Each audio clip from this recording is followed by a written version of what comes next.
وصحبه ومن دعا بدعوته إلى يوم القيامة. أما بعد، فقال الله تبارك وتعالى في كتابه الكريم بعد أعوذ بالله من الشيطان الرجيم بسم الله الرحمن الرحيم لقد كان لكم في رسول الله أسوة حسنة لمن كان يرجو الله واليوم الآخر وذكر الله كثيرا. وقال النبي صلى الله عليه وسلم من أحيا سنتي فقد أحبني ومن أحبني كان معي في الجنة أو كما قال رسول الله صلى الله عليه وآله وسلم. Hadirin hadirat yang dimuliakan Allah Subhanahu wa taala, pertama-tama marilah kita panjatkan puji syukur kehadirat Allah, yang mana Allah pada kesempatan yang sangat berbahagia ini telah memberikan kesehatan dan kekuatan kepada kita. Allah zat yang memberikan nikmat iman dan Islam terhadap kita, dan juga nikmat yang paling besar adalah nikmat kelahirannya baginda Nabi sallallahu alaihi wasallam. Kemudian salawat dan salam juga tidak luput senantiasa kita sampaikan kepada salah seorang kekasih Allah, yakni Nabi besar Muhammad sallallahu alaihi wasallam. Berkat perjuangan beliau susah payah sehingga agama Islam sampai pada kita, sehingga kita dapat menikmati kenikmatan Islam ini, serta juga salawat dan salam terhadap para sahabat, kepada keluarga beliau sekalian. Doa restu kita bersama buatnya para alim ulama, baik ulama mutaqaddimin ataupun ulama mutaakhirin, dan juga ulama-ulama yang muktabar. Kemudian takliman wa ikraman yang kami muliakan segenap para alim ulama, wabil khusus guru kita bersama Al-Mukarram Abu selaku pimpinan Dayah Minhajus Salam. Penghormatan kami kepada Bapak Kapolres ataupun mewakili, penghormatan kami kepada Dan Ramil ataupun mewakili, penghormatan kami kepada ketua ataupun pengasuh Lembaga Pengajian Darussalam, serta yang kami muliakan, yang kami hormati segenap para tokoh masyarakat yang tidak mungkin kami sebutkan namanya satu persatu, namun tidak mengurangi rasa hormat kami kepada mereka semua. Dan teristimewa kepada para tetamu undangan, dan juga kepada seluruh para panitia yang telah bersusah payah berkorban tenaga pikiran untuk terlaksananya acara Maulid Nabi sallallahu alaihi wasallam pada hari yang berbahagia ini. Dan umumnya kepada hadirin dan hadirat yang dimuliakan Allah Subhanahu wa taala. Bapak-bapak, ibu-ibu sekalian dan guru-guru kami, sebelum kami berbicara panjang lebar terlebih dahulu, kami ingin memberikan informasi bahwasanya yang telah dijadwalkan untuk berceramah pada hari ini adalah guru kami sendiri, yaitu Tunku Muhammad Wali ataupun Walid Kota Fajar. Beliau merupakan pimpinan Dayah Rodatus Sa'adah, Desa Simpangle, Kuala Bau, Pulut Utara. Namun atas kehendak Allah, beliau pada hari ini dalam keadaan kurang sehat.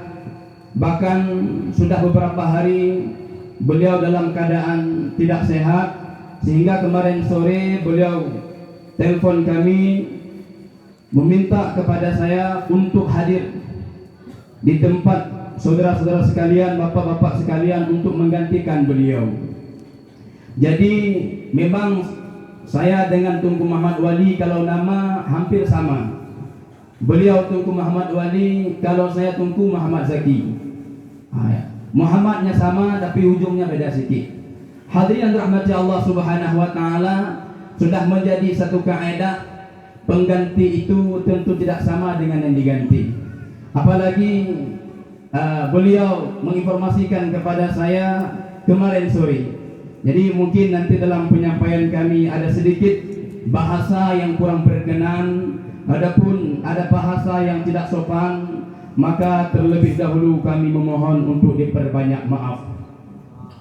Ma'asyiral muslimin rahimakumullah, sekitar kurang 2 bulan yang telah lalu, yaitu pada tanggal 12 Rabiul Awal, yang dianya merupakan tarikh kelahirannya baginda Nabi sallallahu alaihi wasallam. Pada tanggal 12 Rabiul Awal, mayoritas umat Islam di seluruh penjuru dunia melaksanakan satu perayaan, yaitu perayaan Maulid Nabi sallallahu alaihi wasallam. Dan tidak kalah semangatnya dengan umat Islam yang ada di Aceh. Bahkan umat Islam masyarakat Aceh ini merayakan Maulid bukan hanya pada tanggal 12 Rabiul Awal, tetapi terus berkelanjutan sampai beberapa bulan. Ini menunjuki bahwa masyarakat Aceh sangat semangat dan antusias di dalam mengagungkan hari kelahiran baginda Nabi sallallahu alaihi wasallam. Saudara sekalian, namun ada segelintir umat Islam yang mereka mungkin salah di dalam memahami kaidah-kaidah Islam. Yang mereka memahami Islam itu dengan pemahaman yang sangat sempit.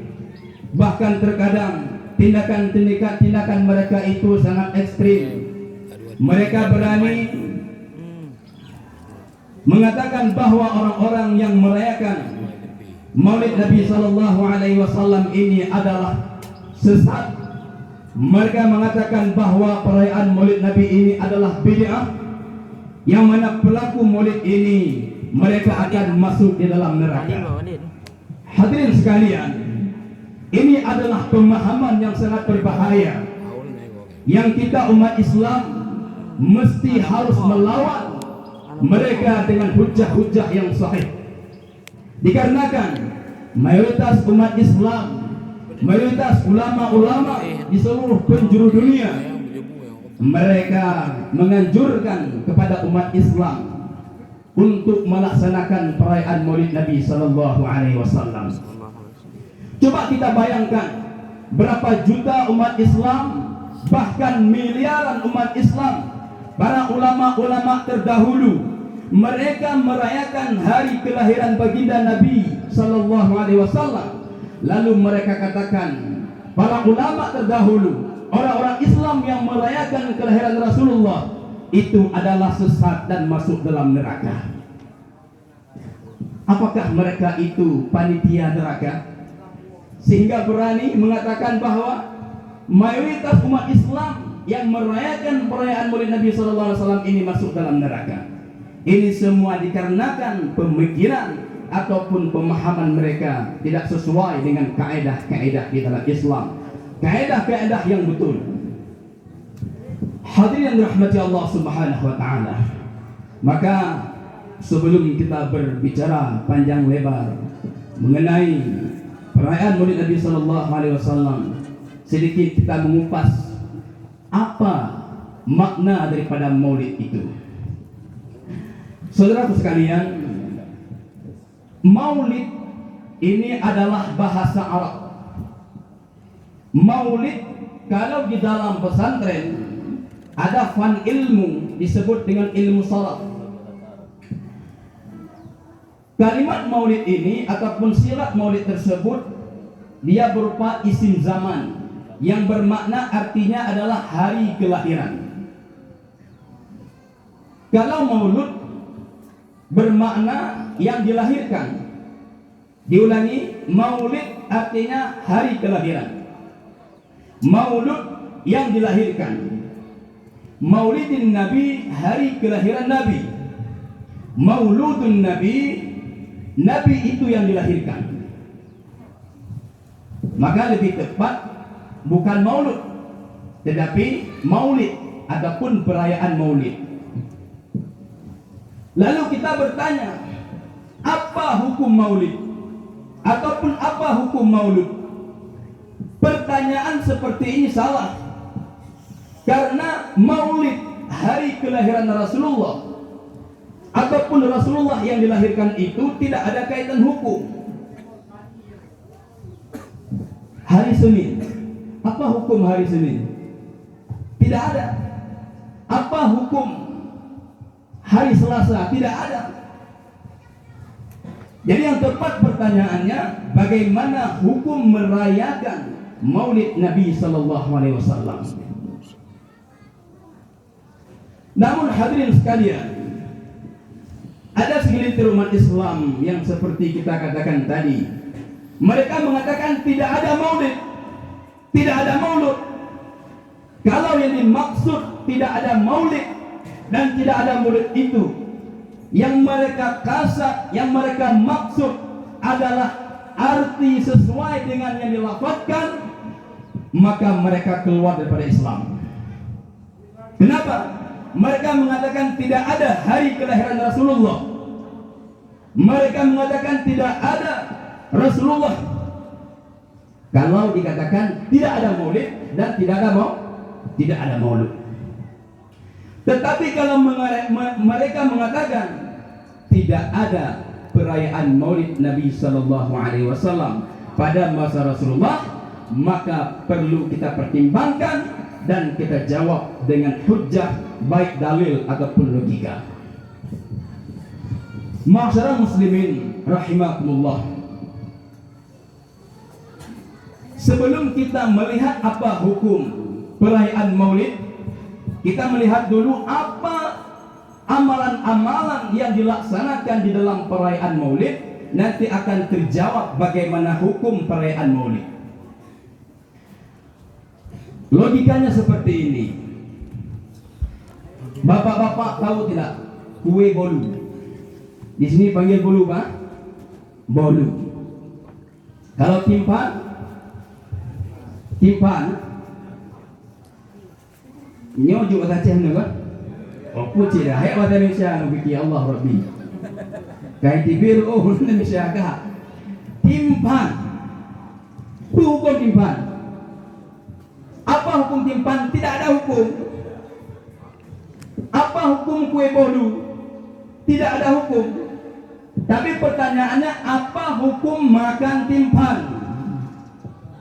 Apa hukum makan kue bolu? Maka kita dapat mengambil kesimpulan setelah kita melihat bagaimana proses timpan itu, bagaimana proses pembuatan kue bolu. Oke, baik. Timpan, kalau bahasa Aceh Utara disebut dengan timpan. Kalau kami di Kota Fajar ada namanya lepek. Lepek tepung, lepek abun, lepek daging. Kak, timpan. Timpan itu terbuat daripada beberapa unsur. Yang pertama, timpan itu terbuat daripada tepung. Pertanyaannya, apakah tepung itu halal? Jawabannya halal. Kenapa?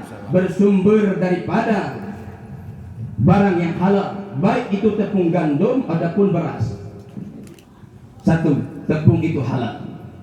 Yang kedua, timpan terbuat daripada gula ataupun inti dia terbuat daripada kelapa setengah tua. Tidak terlalu muda, tidak terlalu tua. Jadikan sebagai inti. Apa hukum makan kelapa? Tentu jawabannya halal. Apa hukum makan gula? Hukumnya karena gula terbuat daripada tebu. Baik. Kemudian timpan tersebut dioleskan minyak pada daun pisang. Apa hukum menggunakan daun pisang? tentu hukumnya halal. Apa hukum menggunakan minyak? Kalau minyak sawit itu hukumnya halal. Kemudian dijadikanlah timpan tersebut dibalut dengan daun pisang yang tadi namanya tepung, yang tadi namanya kelapa, yang tadi namanya gula dan daun pisang berubah menjadi tim. Maka kita bertanya, apa hukum makan timpan? Apa hukum makan timpan? Halal. Oke, ini logika. Perayaan Maulid Nabi Sallallahu Alaihi Wasallam. Apa yang kita lakukan dalam perayaan Maulid? Di antaranya adalah menyantuni anak yatim piatu. Apa hukum menyantuni anak yatim piatu? Ini adalah kewajiban terhadap kita umat Islam. Maknanya menyantuni anak yatim itu adalah satu kebaikan. Di dalam perayaan Maulid Nabi Sallallahu Alaihi Wasallam ada kita mengadakan ceramah agama, ataupun ada kita adakan zikir selawat kepada Rasulullah Sallallahu Alaihi Wasallam. Apa hukum ceramah ataupun nasihat agama? Tentu hukumnya adalah wajib. Ada kala sunnah. Yang jelas ceramah agama itu adalah satu kebaikan. Di dalam perayaan Maulid kita ada mengundang para tetamu, terus kita jalin silaturahmi.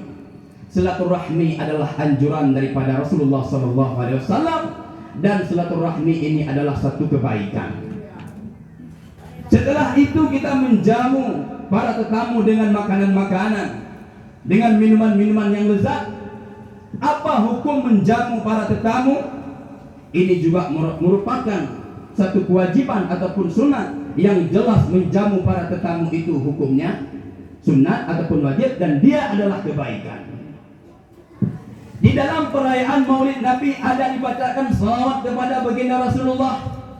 Apa hukum salawat? Hukum salawat ini ada kala wajib di dalam salat. Kalau tidak ada selawat kepada Rasulullah Sallallahu Alaihi Wasallam pada tahiyat duduk tahiyat akhir, bacaan tahiyat akhir, maka salat kita tidak sah. Selawat kepada Nabi itu wajib. Bahkan selawat itu perintah Allah langsung dalam Al-Quran. Inna Allah wa malaikatahu yusalluna ala nabi ya ayyuhalladzina amanu sallu alaihi wa sallimu taslima. Kemudian di dalam perayaan Maulid Nabi Sallallahu Alaihi Wasallam ini kita lakukan berbagai macam kebaikan-kebaikan. Terkumpulnya beberapa amalan tadi, mulai daripada menyantuni anak yatim yang dianya adalah kebaikan. Kita lakukan silaturahmi dan menjamu tamu, dia adalah kebaikan. Terus kita berselawat kepada baginda Rasulullah, dia adalah perintah Allah dan dia adalah kebaikan. Terus kita melakukan ceramah agama ataupun nasihat agama, yang dia adalah juga kebaikan.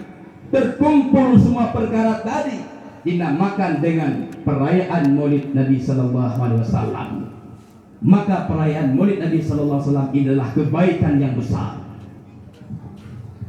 Memang betul perayaan Maulid Nabi Sallallahu Alaihi Wasallam tidak dilaksanakan pada masa Rasulullah dan para sahabat. Al-Imam As-Sakhawi menjelaskan perayaan Maulid Nabi ini dilaksanakan setelah kurunnya ketika. Namun bila ada amalan yang tidak dilaksanakan oleh Rasulullah dan para sahabat, lalu amalan kebaikan itu tidak bertentangan dan tidak bercanggahan dengan ayat Al-Quran, dengan hadis Rasulullah, dengan athar para sahabat, maka disebut dengan bid'ah hasanah adapun bid'ah mahmudah. Seandainya amalan itu tidak dilaksanakan pada masa Rasulullah dan para sahabat, dan dia bertentangan dengan Al-Quran, bertentangan dengan hadis, bertentangan dengan athar para sahabat, maka dia adalah bid'ah dhalalah. Al-Imam Asy-Syafi'i rahimahullahu ta'ala membagikan bid'ah kepada dua, yaitu bid'ah mahmudah, dengan kata lain bid'ah hasanah, dan bid'ah madhmumah, dengan kata lain bid'ah dhalalah. Lalu beranikah kita mengomentari Al-Imam Asy-Syafi'i rahimahullahu ta'ala yang beliau umur 7 tahun sudah hafal Al-Quran 30 juzuk, yang beliau umur 10 tahun telah menghafal kitab hadis Al-Muwatta Imam Malik, umur 15 tahun beliau telah menjadi mufti yang memberikan fatwa kepada umat Islam. Lalu datang ustadz-ustadz yang baru lahir kemarin, yang hanya belajar beberapa hari saja di luar sana, mereka berani membid'ahkan perayaan Maulid Nabi sallallahu alaihi wasallam, dan mereka mengatakan bid'ah itu tidak dibagi-bagi. Dengan kata lain, mereka berani menentang Imam Asy-Syafi'i rahimahullah ta'ala. Lalu bagaimana komentar para ulama mengenai perayaan Maulid Nabi sallallahu alaihi wasallam? Coba kita lihat salah seorang daripada ulama terdahulu, guru kepada Imam An-Nawawi rahimahullahu taala, Syekh Al-Imam Syihabuddin Abi Muhammad Abdurrahman bin Ismail bin Ibrahim, ulama abad ke-7 Hijriah. Di dalam kitab beliau Al-Ba'is ala Inkaril Bid'ah wal Hawadis, beliau mengatakan, wa mimma batudi'a fi zamanina ma yuf'alu kullu 'amin fil yawmi al-muwafiq li yawmi maulidihi sallallahu alaihi wasallam min as-sadaqati wal ma'rufi wa idhar zinati was surur. Di antara bid'ah yang paling baik, wa min ahsani ma butuni'a, di antara amalan bid'ah yang paling baik yang dilaksanakan pada zaman kita ini adalah perayaan Maulid Nabi sallallahu alaihi wasallam dengan melaksanakan kebaikan-kebaikan seperti sedekah dan menampakkan kesenangan hati kita terhadap kelahiran baginda Nabi sallallahu alaihi wasallam. Hadirin rahmati Allah Subhanahu wa taala, ringkasnya untuk merayakan hari kelahiran baginda Nabi sallallahu alaihi wasallam sebenarnya tidak perlu kepada dalil yang sahih, tetapi perlu kepada hati yang sahih. Kalau dalam hatinya ada sifat nifaq, ada sifat kemunafikan, dalam hatinya ada sifat kedengkian, ada sifat kebencian, maka mereka tidak akan menerima perayaan Maulid Nabi sallallahu alaihi wasallam. Ma'syaral muslimin rahimakumullah. Berikutnya, ketika kita merayakan Maulid Nabi sallallahu alaihi wasallam, ada beberapa hal yang perlu kita perhatikan. Bahwasanya Maulid Nabi ini bukan hanya sekedar makan-makan, bukan hanya sekedar minum, bukan hanya sekedar kita mendengar ceramah ataupun nasihat agama, tetapi di balik kita merayakan hari kelahiran baginda Nabi sallallahu alaihi wasallam ini adalah ada beberapa hikmah yang perlu kita petik. Yang pertama adalah hikmah daripada merayakan hari kelahiran baginda Nabi sallallahu alaihi wasallam adalah untuk memupuk cinta kita kepada Rasulullah sallallahu alaihi wasallam. 1000 tahun lebih sudah kita berpisah dengan Rasulullah, sehingga terkadang ada generasi-generasi Islam hari ini yang mereka tidak kenal dengan Rasulullah, yang mereka tidak menjadikan Rasulullah sebagai figur dan idola dalam kehidupan mereka. Kenapa? Dikarenakan mereka tidak lagi mendengar siapa sosok baginda Nabi sallallahu alaihi wasallam. Maka perlu kita merayakan hari kelahiran Rasulullah untuk membangkitkan rasa cinta kita kepada Nabi sallallahu alaihi wasallam. Nabi sallallahu alaihi wasallam merupakan sosok rasul yang sangat cinta kepada umatnya, yang begitu dalam kasih sayangnya kepada umat-umatnya, dan termasuk kita yang ada pada hari ini. Saya yang berdiri di hadapan tuan-tuan, bapak-bapak, ibu-ibu sekalian, dan kita semua sudah ada di dalam fikir Rasulullah, sudah ada di dalam doanya baginda Nabi sallallahu alaihi wasallam. Semasa hidup beliau selalu beliau memperjuangkan, berusaha mengajak umat manusia agar mereka terselamat daripada api neraka dan masuk dalam surga Allah.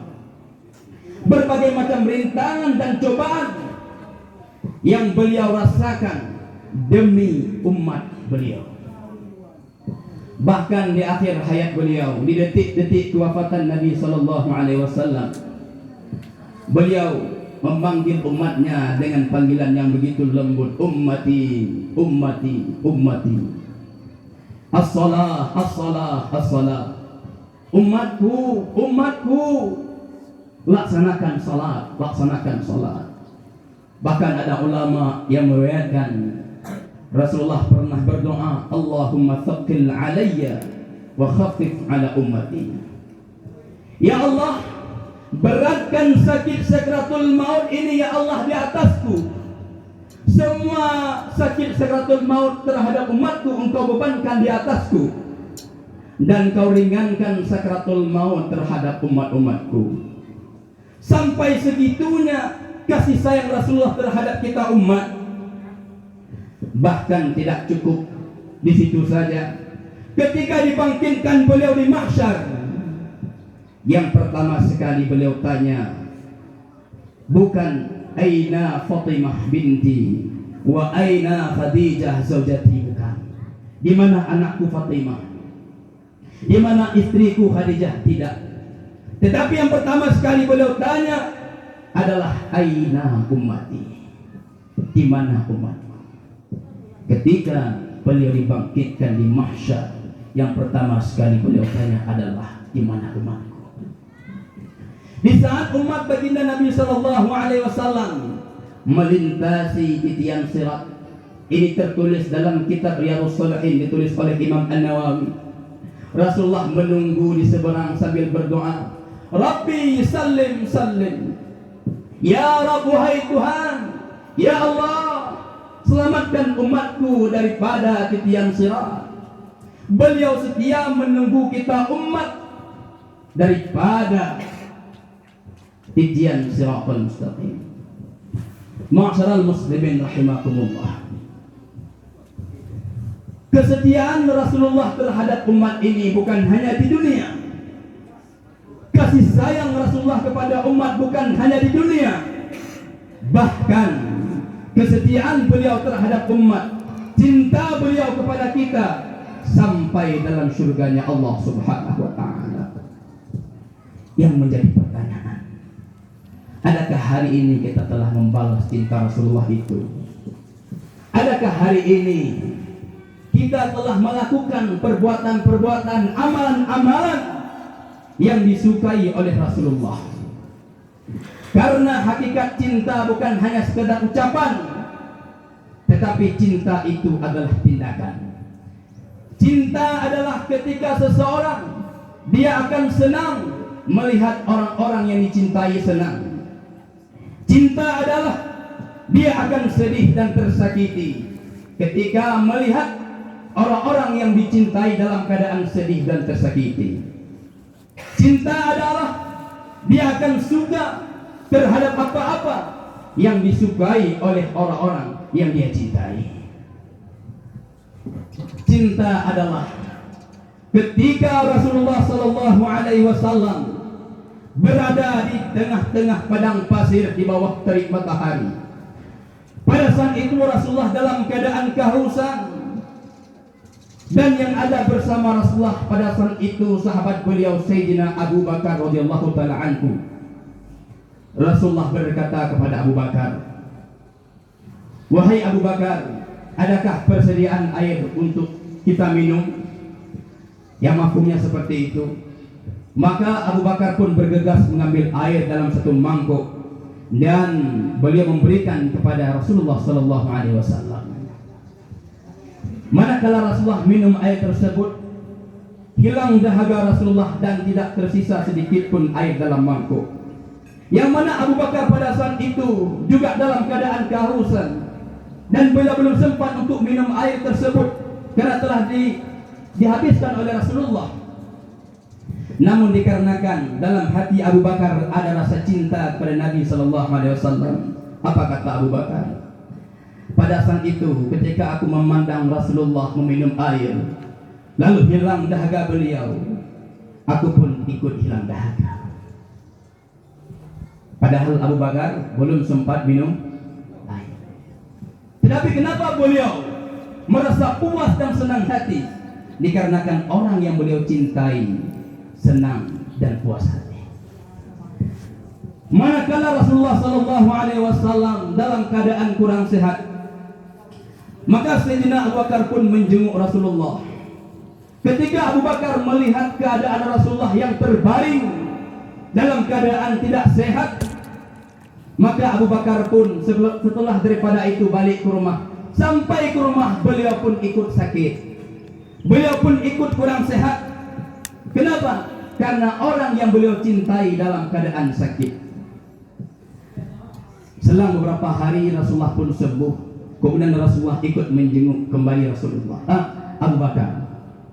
Sesampai Rasulullah ke rumah Abu Bakar, dan Abu Bakar melihat memandang wajah indah baginda Nabi sallallahu alaihi wasallam dengan senyuman.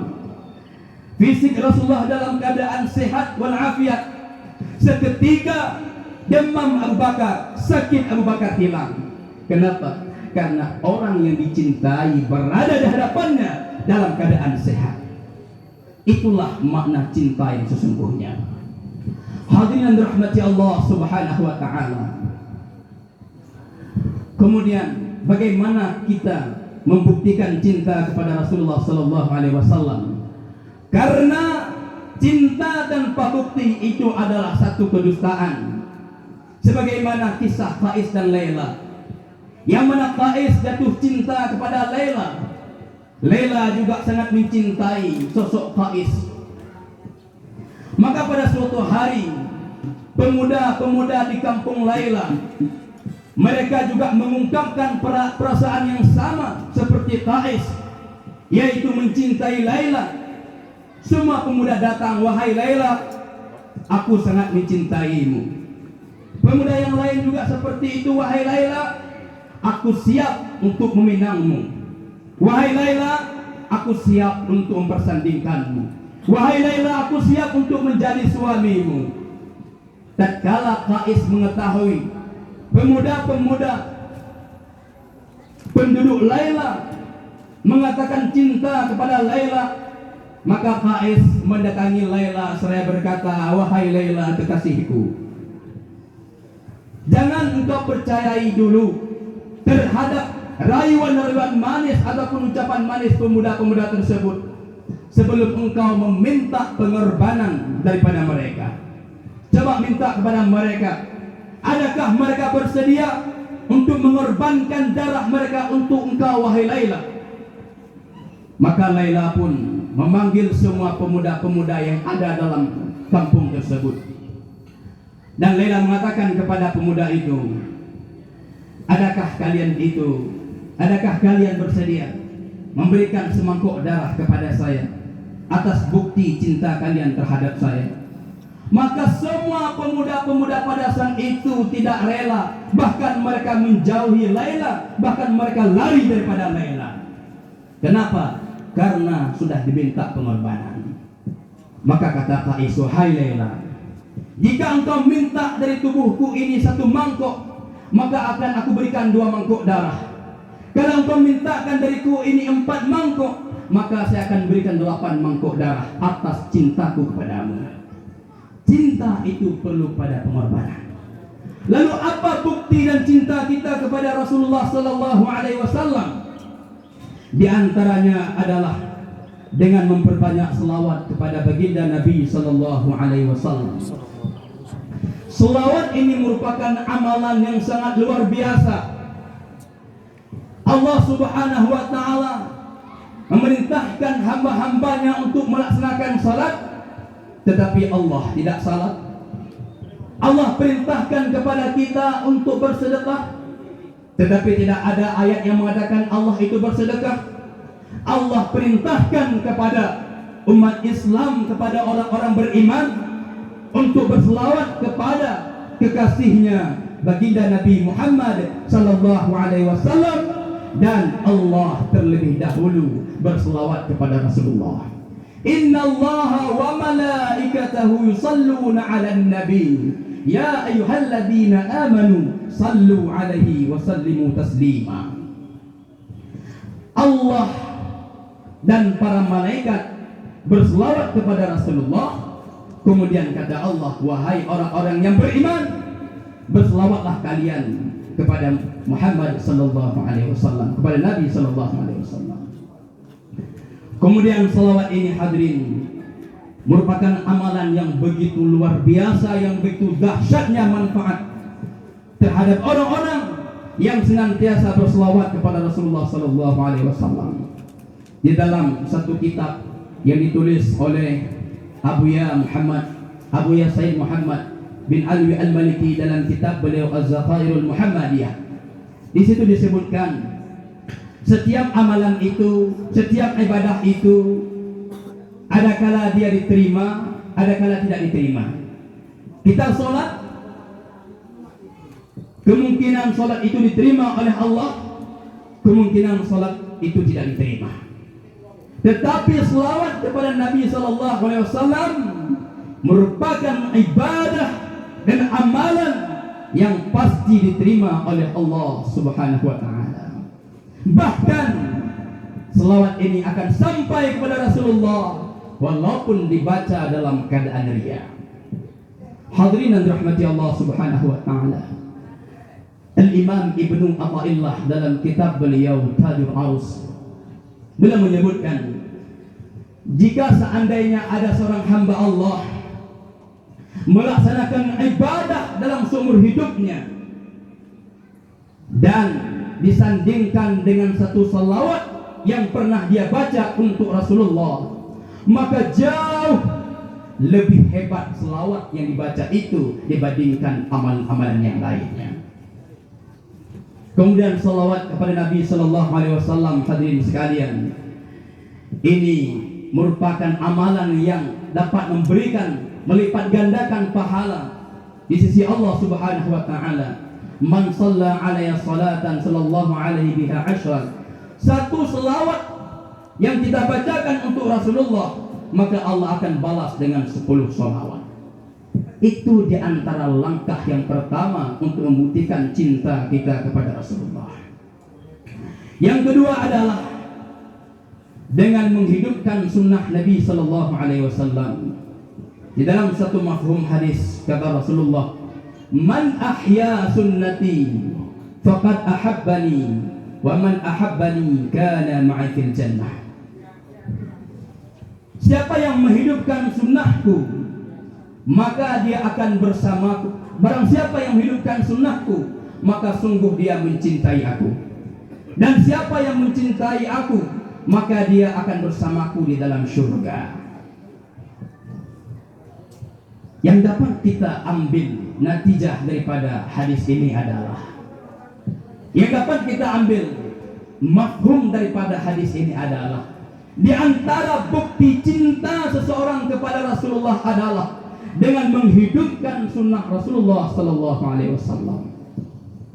Dan sunnah Rasulullah itu adalah sunnah sirah, perjalanan hidup beliau. Kemudian sunnah surah, bentuk tampilan beliau. Dan sunnah sarirah, kerisauan beliau terhadap umat. Apa itu sunnah sirah? Mulai daripada keseharian Nabi, daripada makan Nabi, kemudian bagaimana cara minum Nabi, bagaimana Nabi ketika masuk di dalam WC, bagaimana Nabi tidur. Ini merupakan amalan-amalan sunnah yang semestinya kita amalkan dan kita laksanakan. Jangan pernah kita meremehkan sunnah walaupun itu kecil di mata kita. Tetapi setiap sunnah Nabi sallallahu alaihi wasallam itu sangat mahal dan sangat mulia di sisi Allah Subhanahu wa taala. Ma'asyiral muslimin rahimakumullah. Di antara sunnah makan dalam keadaan duduk dengan menggunakan tangan sebelah kanan. Makan dengan membaca bismillah serta membaca doa Bismillahi wa ala barakatillah, Setelah makan paling kurang kita membaca alhamdulillah. Adapun doa alhamdulillahilladzi at'amana wa saqana wa ja'alana minal muslimin. Ketika kita masuk dalam WC, kita gunakan kaki sebelah kanan, kita mulaikan dengan kaki sebelah kiri dengan membaca doa Allahumma inni a'udzubika minal khubuthi wal khaba'ith. Keluar daripada WC, mendahulukan kaki sebelah kanan, membaca doa ghufranak alhamdulillahilladzi adhaba 'anni al-adha wa 'afani. Memang nampaknya kita masuk dalam WC, tetapi masuk dalam WC itu bernilai ibadah karena kita lakukan sesuai dengan sunnah Rasulullah sallallahu alaihi wasallam. Dan tentu banyak lagi sunnah Nabi sallallahu alaihi wasallam, dan di antara sunnah yang tidak pernah ditinggalkan oleh baginda Nabi sallallahu alaihi wasallam yaitu melaksanakan salat berjamaah. Salat adalah perintah Allah. Salat adalah tiang agama. As-salatu umududdin. Salat itu tiang agama. Faman aqamaha faqad aqamaddin. Orang yang menjaga salat, orang yang mendirikan salat, itulah orang yang menjaga agamanya. Dan orang yang meninggalkan salat tanpa ada keuzuran, itulah orang yang telah menghancurkan agamanya. Dalam hadis yang lain kata Rasulullah, innama mawdi'us shalah minad din kamawdi'ir ra'si minal jasad. Kedudukan salat di dalam Islam itu bagaikan kedudukan kepala pada badan. Kedudukan salat di dalam Islam bagaikan kedudukan kepala pada badan. Jam 1 malam ada orang yang ketok-ketok pintu. Assalamualaikum. Lalu kita buka pintu, kita lihat ada orang di luar dan orang itu tidak ada tangan. Maka kita berpikir mungkin ini orang minta sedekah. Jam 1 malam ada orang yang ketok pintu rumah kita, lalu kita buka pintu tersebut, ada orang ternyata tidak ada kaki. Maka kita berpikir juga ini adalah seorang pengemis yang dia mungkin memerlukan bantuan. Ada orang yang ketok pintu rumah kita di tengah malam, tidak ada kaki dan tidak ada tangan. Tentu kita akan menyambutnya dengan sambutan yang baik. Tetapi pada satu malam ada orang yang ketok pintu rumah kita, lalu kita buka pintu pelan-pelan, kita lihat tidak ada kepala. Itu bagaimana sikap kita? Tentu akan ketakutan. Orang tanpa tangan masih boleh hidup, orang tanpa kaki masih boleh hidup, bahkan tidak ada tangan, tidak ada kaki dapat hidup.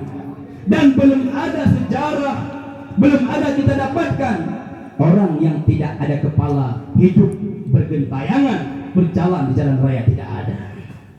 Maknanya apa?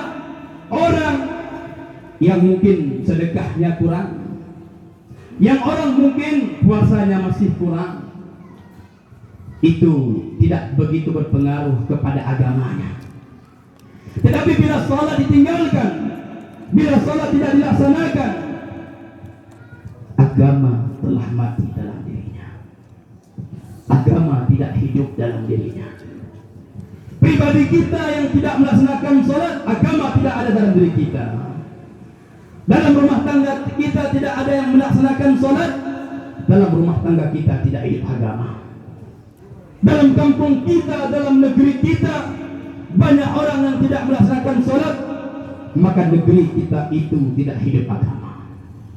Ketika agama tidak hidup dalam negeri kita, ketika agama tidak hidup di kampung kita, ketika agama lemah dalam rumah tangga kita, maka berbagai macam musibah, berbagai macam bala bencana yang Allah berikan kepada kita, baik pribadi kita, rumah kita, ataupun negeri kita. Berbagai macam bencana yang Allah berikan kepada umat Islam hari ini, tuan-tuan. Mulai daripada meletusnya gunung di Semeru, mulai daripada gempa, tsunami, banjir, bahkan hari ini kita berhadapan dengan wabah COVID-19. Adakah kita berpikir hari ini disebabkan kelengahan kita terhadap perintah-perintah Allah? Melaksanakan menutup mulut kita dengan masker itu adalah kebaikan yang sangat baik. Kita menjaga jarak, cuci tangan, bahkan kita melaksanakan vaksin, ini adalah sangat baik untuk menjaga diri kita daripada wabak COVID-19. Tetapi perlu kita ketahui, ini adalah prokes jasmani, ini adalah prokes lahiriah, dan ada prokes yang sangat hebat daripada prokes lahiriah, daripada prokes jasmani, yaitu prokes rohani. Apa itu prokes rohani? Melaksanakan perintah Allah Subhanahu wa Ta'ala. Sepatutnya bukan hanya menyuruhkan kepada masyarakat untuk menjaga prokes jasmani, tetapi juga diserukan kepada umat Islam agar mereka dapat melaksanakan prokes rohani dengan melaksanakan perintah Allah Subhanahu wa Ta'ala. Ma'asyiral muslimin rahimakumullah. Adapun salat ini akan diterima oleh Allah Subhanahu wa Ta'ala bila salat kita laksanakan sesuai dengan tuntunan syariat. Kita salat akan diterima oleh Allah jika salat itu sesuai dengan yang dicontohkan oleh baginda Nabi sallallahu alaihi wasallam. Lalu apa syarat untuk salat kita itu betul? Apa syarat untuk salat kita itu diterima oleh Allah? Di antaranya adalah dengan ilmu pengetahuan, dengan ilmu agama. Maka kita bersyukur kepada Allah, di tempat kita masih ada lembaga-lembaga pengajian, di negeri kita masih banyak pondok-pondok pesantren. Bahkan hari ini adalah hari perayaan Maulid Nabi sallallahu alaihi wasallam yang dilaksanakan oleh lembaga pengajian Darussalam. Maka oleh sebab itu kita sama-sama menyokong, saling bahu-membahu untuk kita ramaikan pengajian tersebut. Hadirin yang dirahmati Allah Subhanahu wa Ta'ala, adakah Fatihah yang kita baca dalam salat itu betul? Adakah makhraj dan tajwidnya itu betul? Adakah bacaan tahiyat yang kita bacakan itu betul sesuai dengan tuntunan tajwid? Makhrajnya betul? Ataukah kita padai dengan bacaan-bacaan yang dulu kita belajar ketika di pengajian TPA, ketika kita anak-anak, ketika kita masih sekolah SD? Tentu ketika bacaan kita tidak betul, maka solat kita juga tidak betul. Maka oleh sebab itu perlu kepada diri kita, bahkan wajib, kewajiban terhadap setiap orang Islam untuk menuntut ilmu agama. Talabul ilmi faridatun ala kulli muslim. Menuntut ilmu itu merupakan kewajiban terhadap tiap-tiap orang Islam. Mungkin kita tidak sanggup seperti adik-adik kita ini tinggal di pondok pesantren. Hari-hari mereka tinggal di dalam pondok pesantren, belajar agama, belajar kitab, belajar Al-Quran. Maka Allah masih sayang kepada kita. Dia berikan kesempatan kepada kita untuk belajar agama di dalam lembaga pengajian Darussalam ini. Mungkin dilakukan dalam 1 minggu sekali. Maka kita sebagai umat Islam mesti menyadari bahwa ini adalah hadiah terbesar, hadiah terbaik dari Allah untuk kita, agar kita dapat menghadiri majelis pengajian Darussalam setiap ada pengajiannya. Ma'asyiral muslimin rahimakumullah. Kemudian salat yang sempurna adalah salat sebagaimana yang dilakukan oleh Rasulullah, yakni dengan cara berjamaah. Salatul jama'ati afdalu min salatil fardhi bi 27 derajah. Salat berjamaah itu lebih baik daripada kita salat sendiri, daripada sebanyak 27 derajat. Kalau kita salat di rumah, maka akan mendapatkan 1 derajat pahala. Tapi bila kita meluangkan masa, meluangkan waktu untuk melaksanakan salat berjamaah, maka Allah Subhanahu wa Ta'ala akan melipatkan pahalanya sebanyak 27. Ma'asyiral muslimin rahimakumullah. Lebih-lebih lagi solat jamaah subuh. Dalam satu mafhum hadis kata Rasulullah, man sallas subha fahuwa fi dimmatillah. Siapa yang solat subuh, maka dia di dalam perlindungan Allah. Dalam teks hadis, dalam matan hadis, siapa yang solat subuh.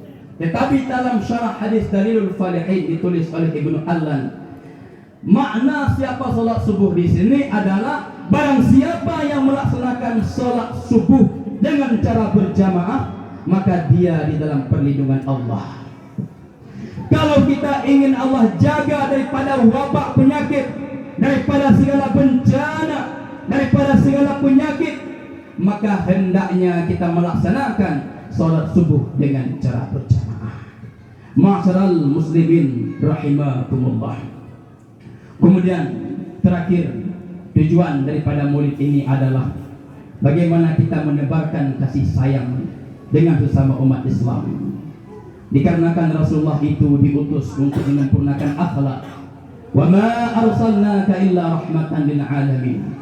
Dan tidak kami utus engkau wahai Muhammad melainkan untuk menjadi rahmat kepada sekalian Allah. Rasulullah adalah sosok insan, sosok manusia yang beliau telah berhasil menyatukan umat Islam, menyatukan umat manusia dalam satu kalimah la ilaha illallah. Dalam hati saya ada kalimah la ilaha illallah, dan dalam hati saudara-saudara sekalian juga ada kalimat la ilaha illallah. Dengan kalimat inilah Allah persaudarakan kita. Mau tidak mau, senang tidak senang, kita ini bersaudara dalam satu akidah. Walaupun berbeda warna kulit, walaupun berbeda pangkat dan jabatan, walaupun berbeda negara, tetapi kita diikatkan oleh satu kalimah la ilaha illallah. Innamal mu'minuna ikhwah. Allah katakan hanya saja orang beriman itu adalah bersaudara. Mau tidak mau Allah sendiri yang persaudarakan kita. Bahkan kata Rasulullah, al-mu'min lil mu'min kal bunyani yashuddu ba'duhu ba'dan. Orang beriman ini hubungan mereka dengan sesama itu bagaikan bangunan yang kokoh. Ada satu bangunan gedung yang tinggi, dia itu tidak akan berdiri kokoh kalau hanya mengandalkan semen saja, kalau hanya mengandalkan batu karang saja, kalau hanya mengandalkan besi saja. Bahkan kawat yang paling kecil, paku yang paling kecil, tali yang paling empuk punya andil atas terdirinya satu bangunan yang kokoh. Umat Islam ini bukan hanya mengandalkan orang-orang kaya saja, bukan hanya mengandalkan orang-orang yang punya jabatan saja, bukan hanya mengandalkan orang-orang kuat saja, tetapi umat Islam itu mereka saling menyatu. Yang kecil, yang besar, yang dewasa, yang tua, yang muda, perempuan, laki-laki, orang kaya, orang miskin, orang lemah, orang kuat, rakyat biasa dan pejabat, mereka saling bantu-membantu. Tidak ada orang kaya kalau tidak ada orang miskin, tidak ada pimpinan, tidak ada pejabat kalau tidak ada rakyat. Apa yang harus kita sombongkan dengan jabatan yang Allah titipkan kepada kita? Dikarenakan adanya jabatan kita, dikarenakan ada rakyat. Ma'asyiral muslimin rahimakumullah. Maka oleh sebab itu kita saling menghargai. Islam adalah agama perdamaian. Islam adalah agama saling menghargai. Islam itu mengajarkan kesejahteraan. Tidak ada satu dan yang lainnya saling menjatuhkan. Islam agama yang mengajarkan kepada kita bagaimana kita saling berkasih sayang. Karena setiap manusia pasti ada kekurangan dan ada kelebihan. Setiap kekurangan yang ada pada diri kita, cukup itu menjadi pelajaran atas diri kita, atas kekurangan kita. Dan setiap kebaikan yang ada pada orang lain, maka cukup dengan kebaikan itu untuk kita lihat bahwa orang lain itu lebih baik daripada kita. Ma'asyiral muslimin rahimakumullah. Hilangkan sifat dengki dari hati kita. Dengki adalah senang melihat orang lain susah, susah melihat orang lain senang. Biarkan orang lain lebih tinggi daripada kita. Kalau kita menjadi rakyat biasa, maka kita tidak banyak tanggung jawab. Ma'asyiral muslimin rahimakumullah. Kemudian kita saling menghargai perbedaan. Mungkin di dalam kehidupan kita berbagai macam pandangan, berbagai macam perbedaan dan pendapat, maka kita sama-sama saling berlapang dada untuk menerima perbedaan tersebut. Masyarakat muslimin rahimakumullah, intinya adalah perayaan Maulid Nabi sallallahu alaihi wasallam ini pertama sekali adalah perintah daripada Allah dan juga perintah daripada Rasulullah. Karena amalan-amalan dalam Maulid ini adalah semua amalan itu telah diperintahkan oleh Allah dan juga merupakan perintah Rasulullah. Perayaan Maulid Nabi sallallahu alaihi wasallam ini adalah merupakan kebaikan yang sangat besar. Kemudian berikutnya hikmah daripada Maulid, yang pertama, bagaimana kita tingkatkan rasa cinta kita kepada Nabi sallallahu alaihi wasallam dengan memperbanyak selawat kepada beliau, dengan menghidupkan sunnah beliau, yaitu diantaranya dengan melaksanakan sholat berjamaah. Dan terakhir, kita sama-sama untuk bersatu padu di dalam membangkitkan atau memperjuangkan agama Islam ini. Jangan saling menjatuhkan, jangan saling merendahkan, jangan saling memukul. Mari sama-sama kita merangkul. Jangan saling mengejek, tapi marilah sama-sama kita mengajak kepada kebaikan. Amin, amin ya rabbal alamin. Hadirin ibu-ibu, bapak-bapak sekalian, mungkin cukup sampai di sini tausiah kita pada hari ini. Dan sebelumnya tadi saya sudah sampaikan, saya ini hanyalah pengganti daripada guru. Tentunya pengganti tidak sama dengan yang diganti. Dalam setiap pembicaraan saya mungkin ada kata-kata yang kurang sopan, bahkan nadanya itu tinggi. Nada tinggi ini sebenarnya bukan dibuat-buat, tetapi inilah memang karakter yang tidak bisa saya rubah. Kalau ceramah pelan-pelan, nanti saya yang ketiduran. Maka oleh sebab itu nadanya agak tinggi. Apalagi kami ini berasal daripada Kuala Bau. Kulurung Kuala Bau, Matahu Turaya. Jadi oleh sebab itu mungkin dalam pembicaraan ini nada agak tinggi, tetapi walaupun tinggi, walaupun dosisnya tinggi, tetapi dosis ini mungkin bisa diambil sebagai obat dan penyembuh daripada penyakit-penyakit hati kita. Amin, amin ya rabbal alamin. Kemudian saya ucapkan ribuan terima kasih kepada guru-guru kami, orang tua kami, dan saya penyambung lidah daripada guru kami, Tunku Muhammad Wali, pimpinan Pondok Pesantren Rawdatus Sa'adah, yang beliau tidak sempat hadir pada hari ini, untuk mengucapkan salam kesejahteraan kepada ibu-ibu, bapak-bapak sekalian dengan lafaz Assalamualaikum warahmatullahi wabarakatuh. Hadirin sekalian yang dimuliakan Allah Subhanahu wa taala, marilah kita duduki dengan makfiratul majlis. Subhanallah bihamdihi, subhanakallahumma bihamdik, asyhadu an la ilaha illa anta, astaghfiruka wa atubu ilaik. Wassalamu alaikum warahmatullahi wabarakatuh.